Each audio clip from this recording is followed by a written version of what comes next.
Acts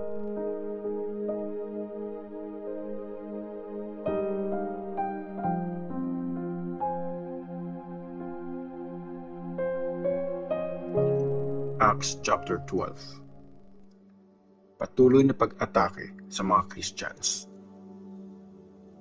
Nung panahong ding yun, sinimulan ni King Herod ang pag-atake sa ilang members ng church.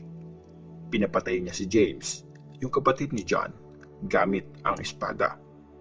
Nung makita niyang natuwa ang mga Jews sa ginawa niya, si Peter naman ang pinahuli niya.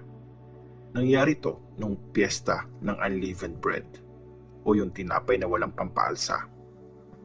Pagkahuli kay Peter, kinulong siya at pinabantayan sa 4 na grupo ng tiga-4 na sundalo. Plano ni Herod na litisin siya in public pagkatapos ng Passover.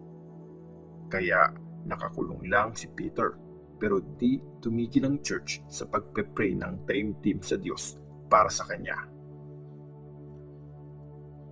Pinalaya ng angel si Peter. Nung gabi, bago siya iharap ni Herod sa mga tao, natutulog si Peter sa gitna ng 2 sundalo. May 2 kadenang nakakabit sa kanya at sa may sundalo ding naka-duty sa may gate ng kulungan. Biglang may nagpakitang angel ng Panginoon at nagliwanag doon sa kulungan. Tinapik ng angel si Peter para gisingin at sinabi, "Bumangon ka, bilisan mo." Nakalas ang mga kadena sa kamay ni Peter.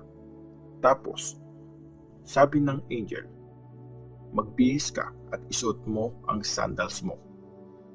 Ginawa nga yun ni Peter at sabi ng angel, "Magbalabal ka at sumunod sa akin." Sinundan siya ni Peter palabas ng kulungan, pero hindi pa niya alam kung totoo nga ang nakikita niyang ginagawa ng angel. Akala niya kasi nakakakita lang siya ng vision. Nakalampas sila sa unang station ng mga sundalo. Sa pangalawa, hanggang sa nakarating sila sa Baka Gate papuntang city. Kusang bumukas yung gate para sa kanila at lumabas sila. Naglakad sila sa isang kalsada, tapos biglang iniwan ng angel si Peter. Pagkatapos nun, saka lang natauhan si Peter at sabi niya, "Ngayon, alam ko nang totoo talagang nangyari to. Pinadala ng Panginoon ang angel niya para iligtas ako sa kamay ni Herod at sa masamang plano ng mga Diyos sa akin." Nung naintindihan na ni Peter ang nangyari, pumunta siya sa bahay ni Mary na nanay ni John Mark. Maraming mga tao ang nagsama-sama doon at nagpe-pray. Kumatok si Peter sa pinto at lumapit ang katulong na si Rhoda para tingnan kung sino yon. Nakilala niya ang boses ni Peter at sa sobrang tuwa niya, tumakbo siya pabalik para i-announce na nandun si Peter sa labas, pero hindi pa niya nabubuksan ang pinto. "Nababaliw ka na," sabi nila. Pero pinilit niyang totoo talaga yon. Kaya sabi nila, angel ni Peter yun. Tuloy lang sa pagkatok si Peter. Nung buksan na nila ang pinto, nakita nga nila si Peter at di sila makapaniwala.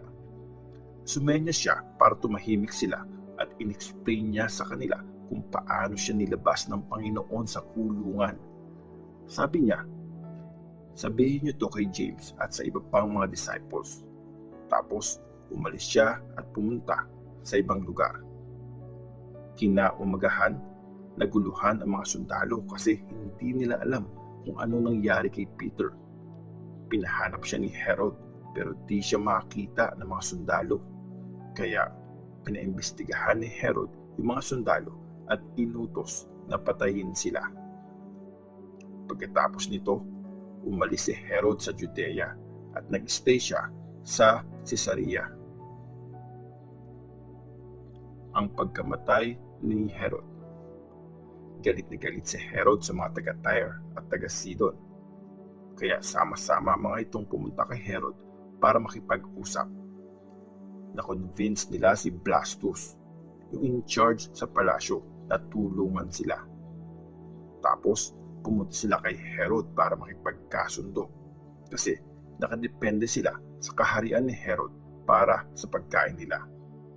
Sa araw ng pinili ni Herod, sinuot niya ang kanyang special na robe.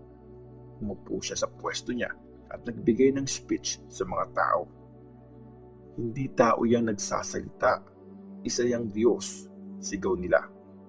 Nung moment ding yon, hinampas si Herod ng isang angel ng Panginoon kasi hindi niya pinarangalan ang Diyos. Kinain siya ng mga uod at namatay. Pero mas lumawak pa at mas maraming nakarinig sa salita ng Diyos. Nung matapos ni na Barnabas at Saul ang misyon nila, bumalik sila galing Jerusalem kasama si John Mark.